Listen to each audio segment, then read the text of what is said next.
بيبدأ فيلمنا في المحيط بسنوبل الدولفين الصغير وهو بيلعب في المحيط بيكون باين إنه دولفين شقي وبيلعب سنوبل وهو مبسوط وبيتحرك بسرعة وسط المية وبينط ويغوص ويطلع وهو مستمتع باللعب، وفي الوقت ده الفضول بيغلبه وبيقرر ينزل لتحت أكتر ناحية الجزء المظلم من المحيط، المكان اللي الكل بيخاف يقرب منه، وكل ما ينزل أكتر الدنيا بتضلم والجو يبقى تقيل ومقلق. وفجأة بنشوف الأخطبوط الشرير موبي شكله مخيف وعينيه مليانة شر وبيبدأ يرخم على سنوبل ويقرب منه ويلف حواليه، وسنوبل يحاول يهرب بس مش عارف وبيبان عليه الخوف جدا وبيفضل ينادي على مامته. وفي اللحظة دي بنشوف نانا أم سنوبل بتتدخل بسرعة وقوة وتبعد موبي عن ابنها وتنقذ سنوبل في آخر ثانية وترجع بيه بعيد عن المكان الخطر، لكن للأسف بتنحشر نانا وبيمشي سنوبل بعيد عن المكان لأن بيكون الهواء قليل وهو بيحتاج للهواء. وبعد ما بيطلع سنوبل لفوق بيلاقي في شيء غريب وقع في المية وبيلاقي في بيبي صغير فبياخده، وبعدها بتقدر نانا تخرج وبتروح تعاتب سنوبل على عمله، ووقتها سنوبل بيوريها البيبي اللي لقاه وبتتخض نانا وبتاخده لفوق المحيط عشان محتاج هوا، وبيطلب سنوبل من مامته إنه عايز يحتفظ بالبيبي، وبعدها بياخد سنوبل البيبي ويروح يوريه لأصحابه في المحيط وكلهم يقفوا متفاجئين، لكن الكائن ده مش شبههم ولا بيعرف يعوم زيهم. وفي الوقت ده بيظهر السلحفة الكبيرة زعيم المحيط وصاحب القرار، وسنوبل يتمسك بالبيبي ويطلب إن الطفل يفضل معاهم ويحاول يقنع الزعيم ويتكلم من قلبه، والزعيم يفكر شوية وفي الآخر يوافق لكن يطلب من نانا تربي الطفل، ونانا بتخاف في الأول لأن المسؤولية كبيرة لكن في الآخر قلبها يغلبها وتقرر تربيه مع سنوبل، وبيفرح سنوبل جدا وبياخد الطفل يفضل يلعب بيه وهو مبسوط وبيعتبر سنوبل البيبي ده أكنه أخوه. ومع الوقت نانا تتعلق بالطفل ويسموه توم ويبدأوا يعلموه السباحة وإزاي يعيش وسطهم، ومع كل تطور توم يعملوا نانا تفرح وتفتخر لدرجة إن اهتمامها به يزيد، وسنوبل يبدأ يحس إن في حاجة اتغيرت ويبدأ يغير من توم. وبعدها بنشوف سنوبل طالع يقعد لوحده على سطح المحيط هادي وباصص لفوق وكأنه سرحان في حاجة مضايقاه، وفي الوقت ده توم يشوفه ويحس إنه مش على بعضه فيطلع يقعد جنبه، وبعدها توم يبدأ يتكلم ويقول قد إيه هو حاسس إنه مختلف عن كل الدلافين حواليه، لا بيعرف يعوم زيهم ولا شكله شبههم ويحس دايما إنه غريب وسطهم، ويبدأ يفضفض لسنوبل عن الإحساس ده، وسنوبل في الأول يحاول يهزر ويتريق عليه وفي وسط الهزار بيقول له سنوبل على الحقيقة ويعترف له إنه في الأساس لقوه إنه مش دولفين زيهم، وساعتها توم يتصدم جامد جدا ويتضايق. سنوبل يحاول يهديه ويقول له إن ده مش معناه إنهم مش بيحبوه وإن أنا ربيته بحب حقيقي، وتوم يطلب منه يحكي له كل اللي حصل من الأول وياخده للمكان اللي لقوه فيه، وبالفعل سنوبل يوافق وياخده للمكان ده، وهناك يلاقوا حاجات صغيرة منورة بتطير في المكان وكان طعمها حلو فبيقعد ياكلوا منها وهم مستمتعين. وفي وسط المكان توم يلاحظ سلسلة ويلاقي فيها صورة لست شكلها قريب منه قوي فبيحس بإحساس غريب ويقرر ياخد السلسلة معاه، بعدها الاتنين يلعبوا مع بعض ويطلعوا برا المية ويرجعوا تاني وهم مبسوطين من غير ما يحسوا إن في خطر، لكن في نفس الوقت يكون في واحد قاعد على مركب يشوفهم ويتفاجئ إن في طفل صغير عايش في المحيط،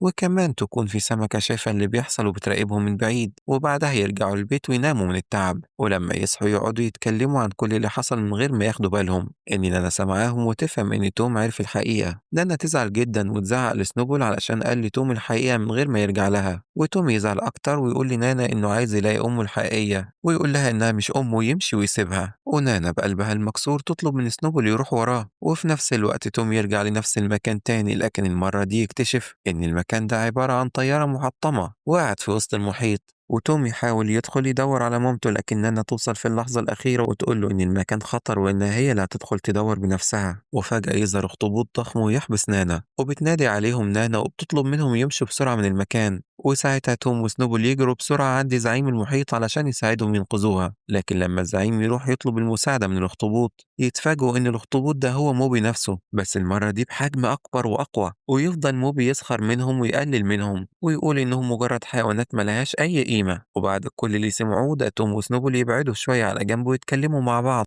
ويتفقوا إن موبي لازم يخلصوا عليه لأنه بقي خطر على المحيط كله ومش هيسيب حد في حاله. وفي نفس الوقت موبي يبدأ يحكي للزعيم حكايته ويقول له إنه من زمان قوي وقت ما الطيارة وقعت في المحيط اتحبس جواها سنين طويلة وما كانش قادر يخرج، وإن الحاجات الصغيرة المضيئة اللي كانت بتطير حواليه فضل ياكل فيها واحدة ورا التانية لحد ما جسمه كبر وبقي ضخم بالشكل المرعب ده، ويعترف إن السبب الحقيقي في خروجه هو توم لما فتح الطيارة وهو بيدور على أمه، ووقتها قدر موبي يهرب بعد سنين حبس طويلة. موبي يكمل كلامه ويقول إنه شايف نفسه عنده حق إنه يحكم المحيط كله وإن كل اللي فيه لازم يبقى تحت سيطرته، وفجأة يطلع دخان أسود من جسمه، والدخان ده أي حد يشمه يبقى تحت سيطرته وأمره وما يقدرش يعارضه. وساعتها توم وسنوبل يحاولوا يهجموا عليه ويوقفوه، لكن مو بيكون أقوى منهم ويمسكهم بسهولة. وفي اللحظة دي تظهر سفينة صيادين فوق سطح البحر، ومو بيستغل الفرصة ويخلي الصيادين ينزلوا شبكة كبيرة توم وسنوبل فيها ويتاخدوا بعيد عن المحيط. وبعد شوية بنشوف توم وهو فايق بره البحر على اليابسة وسط الطبيعة، وهو مش فاهم ايه اللي بيحصل ولا هو فين، وكل حاجة حواليه جديدة عليه. ويكون في راجل نايم جنبه، لما توم يحاول يقوم ويمشي يكتشف انه مش عارف يمشي كويس ويتلخبط، وصوته يصحي الراجل اللي يقوم مفزوع يحاول يمسكه، لكن عينه تيجي على السلسلة اللي في رقبة توم ويشوف الصورة ويبان عليه انه عارف الست اللي فيها. ورغم كده لما يلاقي توم مصمم يمشي يسيبه، لكنه يقرر يمشي وراه. وتوم يوصل للشط ويلاقي الدلافين كلها طالعة ومرهقة وباين عليهم التعب، وتوم يجري بسرعة على سنوبل ويفتكر مات، لكن سنوبل يفوق ويفرحوا ببعض قوي. وبعدها سنوبل يقول لتوم إن نانا للأسف راحت، وساعتها توم ينهار من الزعل، والراجل يقف مذهول لأنه شايف طفل بيتكلم مع دلافين كأنهم بني آدمين. توم يحاول ينقذ سنوبل ويرجعه المية، بس ما يكونش قادر لوحده. توم وسنوبل بيفكروا الراجل إنه جاي في الأول يأذيهم، لكنهم بيتفاجئوا إنه بيساعدهم ويمسك سنوبل ويساعد توم يرجعه للمحيط. وبعدها توم يمشي مع سنوبل شوية جوه المية، لكن الراجل ينادي عليه ويقول له إنه عارف أمه الحقيقية وإنه ممكن يوديه ليها. وبعد تردد طويل توم يبص لسنوبل ويبص لليابسة ويقرر يرجع مع الراجل علشان يدور على أمه. وبعد شوية بنلاقي الراجل اللي أنقذ توم ونعرف إن اسمه سليمان، وبنروح معاه وهو رايح يقابل واحد اسمه الحاج ماجد، وبيحكي له بحماس إنه لقي طفل غريب مش طبيعي، طفل برمائي عايش بين البحر والبر. وساعتها الحاج ماجد يستغرب ومش بيصدق ويفتكر سليمان بيهزر أو بيألف حكاية جديدة. وفي نفس الوقت نرجع لتوم ونشوفه صحي من النوم وبيلاقي نفسه في أوضة مقفولة ومكان غريب عليه، ويحاول يقوم ويمشي لكنه بيتكعبل لأنه لسه مش متعود على المشي كويس على رجليه، فبيضطر يزحف لحد الباب ويحاول يفتحه لكنه بيلاقيه مقفول. فبيبص من فتحة صغيرة ويشوف ست واقفة بره ومعاها بنت صغيرة، والبنت تناديها وتقول لها يا ماما. وساعتها الكلمة دي تدخل قلب توم على طول ويفهم معناها ويحس بحاجة شدت جواه، فبيقرر يهرب من الأوضة من غير ما حد ياخد باله. وبنروح مع توم وهو ماشي ورا الست اللي اسمها سيدة لحد السوق، وهو تايه وسط الناس وعيونه بتلف في كل حتة، ويفضل ينادي ماما وهو فاكر إن ممكن يلاقي أمه بين الزحمة. وفجأة يقابل موقف غريب لما يلاقي سمكة محبوسة في خيمة صياد، والسمكة تطلب منه المساعدة وتستغيث بيه، وتوم يقرر ينقذها فبيشيلها ويجري وسط السوق والناس كلها تجري وراه عايزة تمسكه.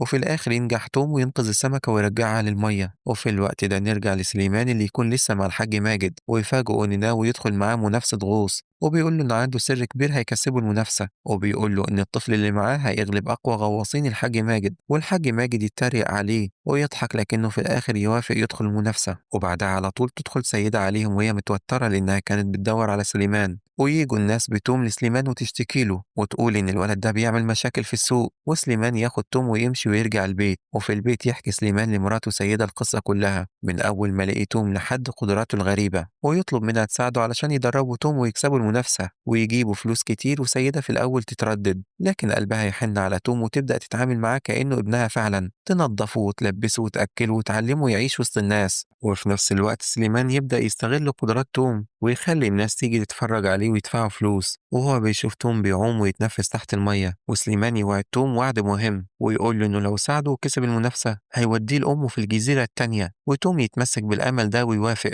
وبعدها بيروح يقابل سنوبل في البحر ويحكي له على اللي حصل ويطلب مساعدته، وسنوبل يوافق ويبدأوا يتدربوا مع بعض علشان يوم المنافسة. وبيجي يوم المنافسة والحاج ماجد يجيب أقوى غواصين عنده علشان ينافسوا توم، وبتبدأ المنافسة وتوم ينزل المية وبيبقى مركز، لكن فجأة يشوف شخص غريب تحت المية يراقبه، وفي اللحظة دي السلسلة اللي مع توم تقع منه في البحر، والشخص الغريب يلقطها من غير ما توم ياخد باله، والغواصين يطلعوا قبل توم ويفوزوا عليه. وبعد شوية يطلع توم ومعاه شوية صدف لكنه يكون خسر، وسليمان يزعل قوي والحاج ماجد يتريق عليه ويمشي. لكن المفاجأة إن سليمان يفتح الصدف ويلاقي جواه لولي غالي جدا، وساعتها يفرح قوي ويحس إنه بقي غني. وتوم يفضل يسأله وهو متلهف إذا كان هيوفي بوعده ويرجع له أمه. وفجأة تظهر سفينة غريبة وتخطف سليمان وتوم ويطلعوا عليهم مجموعة بنات بدو ويطلبوا من سليمان اللولي لكنه يكون أكله علشان محدش ياخده منه، والبنات يفضلوا يرقصوا ويحتفلوا وسليمان ينسجم معاهم ويغني أغنية معاهم. ولما البنات يسمعوه يستغربوا ويسألوه إزاي يعرف الأغنية دي لأنها سر ما بينهم، وساعتها يقرروا ياخدوه معاهم لجزيرة غريبة ويروح معاهم توم وهو مستغرب شكل الجزيرة. وبعد ما المركب توصل للجزيرة نلاحظ إن سليمان ماشي واثق قوي وكأنه عارف الطريق خطوة بخطوة، والبنات بيبصوا باستغراب لأنه واضح إنه مش أول مرة يجي المكان ده، ويفضلوا يمشوا لحد ما يوصلوا. وهناك تظهر الجدة أول ما تشوف سليمان وتبان المفاجأة على وشها، ويتضح إنها عارفاه من زمان، وتبدأ تسأله أنت فين كل السنين دي وليه مرجعتش لحد دلوقتي. وسليمان يتلخبط وما يردش رد واضح. وفي نفس الوقت نلاحظ إن الشخص الغريب اللي شاف توم قبل كده في المحيط يكون ماشي وراهم من بعيد وبيتابع كل حركة. وبرضه في اللحظة دي توم يسيبهم بهدوء وينزل لتحت في مكان هادي جوه الجزيرة، وهناك يشوف منظر غريب، واحدة نايمة وسط بركة مية صغيرة شكلها تعبان لكن ملامحها قريبة منه قوي. وتوم بيقرب منها وبيعرف إنها مامته الحقيقية. وفي الوقت ده الجدة وسليمان يشوفوا المشهد وياخدوا توم ويحكوا له الحقيقة كاملة. الجدة تبدأ تحكي وتقول إن زمان كانت في رحلة مع سليمان وكانت ناهد وتوم في الطيارة، لكن سليمان كان على مركب قريب وفجأة الطيارة انفجرت ووقعت في المحيط. ولما دوروا عليها بعدها لقوا ناهد بس، وكانت عايشة مش ميتة لكنها دخلت في حالة غريبة، فضلت نايمة والدموع بتنزل من عينيها من غير ما تقف لحد ما كونت البركة اللي نايمة فيها. وسليمان يعترف إنه افتكرها ماتت عشان كده ما قدرش يرجع تاني ولا يواجه الحقيقة. وفي اللحظة دي يدخل عليهم الشخص الغريب اللي كان بيراقبهم ويكشف عن نفسه ويقول إن اسمه ديفر وإنه عارف مكان الدواء وإنه موجود في نفس الطيارة اللي غرقت في المحيط، ويعرض عليهم يساعدهم يوصلوا له لكن بشرط واحد بس، إن توم هو اللي ينزل يجيبه لأنه الوحيد اللي يقدر يوصل للمكان ده. الجدة ترفض الفكرة تماما وتقول إنها مش مستعدة تخاطر بحياة توم بعد ما رجع لها أخيرا. وسليمان يقف محتار بين خوفه على توم وأمله في إنقاذ ناهد، وتوم يقعد ساكت لكنه طول الليل ما يعرفش ينام ويفضل يفكر في أمه وهي نايمة محتاجة المساعدة. وفي الآخر ياخد قراره لوحده ويقرر يروح مع ديفر من غير ما حد يعرف علشان يجيب الدواء وينقذها. وبعدها توم بيروح يقابل سنوبل في البحر ويحكي له على كل اللي حصل، وسنوبل من غير تردد يقرر يروح معاه ويساعده مهما كان الخطر. ويطلعوا الاتنين مع بعض ويستناهم ديفر على المركب ويتحركوا ناحية مكان الطيارة. وتوم ينزل جوه الطيارة الغرقانة ويلاقي عليها حراس ومخلوقات بتحميها، لكنه يقدر يتفادى خطرهم ويكمل طريقه. وأثناء رحلته جوه الحطام يلاقي السلحفاة لكن شكله يكون تعبان وضعيف قوي وكأنه فقد قوته بسبب موبي. وبيكمل توم طريقه مع سنوبل وهم حذرين جدا وبيحاولوا يتحركوا بهدوء علشان موبي ما ياخدش باله منهم. وكملوا الطريق جوه الطيارة ووجدوا الدواء أخيرا. توم فرح قوي وحس بإنجاز كبير وخرج بسرعة من المكان وجري على ديفر علشان يديله الدواء. وأول ما ديفر ياخده على طول بيزق توم في المحيط ويضحك بشكل غريب. وتوم في البداية يتفاجئ وبعدين يكتشف الحقيقة إن ديفر كان بيضحك عليه طول الوقت، وده كله كان جزء من خطته لجمع الدواء. ويكشف ديفر لتوم إنه كان شريك ناهد من زمان وإنهم اخترعوا الدواء مع بعض. لكن لما ناهد اكتشفت إن ديفر ناوي يستخدم الدواء علشان يسيطر على العالم قررت تهرب وتاخد الدواء بعيد عنه. لكن ديفر اتعصب وكسر الطيارة وفقدت السيطرة عليه. وفجأة ديفر يرمي الدواء في المية، ووقت ما بيحاول توم وسنوبل يتدخلوا يظهر موبي بحجمه المخيف أكتر من أي مرة قبل كده وبيبدأ يهجم عليهم بقوة. توم وسنوبل يحاولوا يهجموا عليه لكنهم ما يقدروش والقتال يكون صعب جدا. وسنوبل يتعصب قوي وتوم يقرر ما يسيبوش ويمسكه بسرعة ويرجعه للجدة على اليابسة ويشرح لها كل اللي حصل. الجدة تستخدم دموع ناهد وبتقول لتوم إن دموع ناهد لها قوة سحرية إنها تصلح أي حاجة حتى لو كان موبي أو ديفر. وتبدأ تخطط مع توم وسنوبل وسليمان إنهم يستدرجوا ديفر وموبي للجزيرة اللي فيها البركة والدموع ويجهزوا الفخ كويس جدا وكل واحد يعرف دوره والكل مستعد للمعركة النهائية. وبعدها يبدأ ديفر يقرب من موبي وجيشه الضخم من المكان وتبدأ المواجهة، وتوم وكل اللي معاه يحاولوا يستدرجوا للبركة. لكن ديفر يلاحظ إن السمك اللي كان حواليه مش تحت سيطرته بسبب إنهم وصلوا للمكان اللي فيه الدموع، وده يسبب له ارتباك ويبدأ يفهم إن فيه فخ محكم. ولما يحاول يروح هناك يتردد ويتراجع. وتوم في الوقت ده يفتكر إن الدم اللي جواه هو دم ناهد